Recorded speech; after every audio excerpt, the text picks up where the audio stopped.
বৌমার প্রশংসা শুনিয়া শাশুড়ির হইল বদহজম। আজকে মাটনটা না দারুণ রান্না হয়েছে।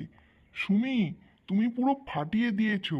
অনেক দিন পর এরকম ভালো মাটন রান্না খাচ্ছি, তাই না বাবা, বলো?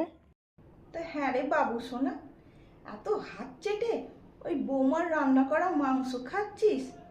তা আমি কি তোকে কোনোদিনও মাংস রান্না করে খাওয়াইনি? তার সাথে তো দেখছি তোর বাপটাও যোগ দিয়েছে। এত হাত চাটছে পুরো, মনে হচ্ছে পুরো হাতটাই খেয়ে নেবে।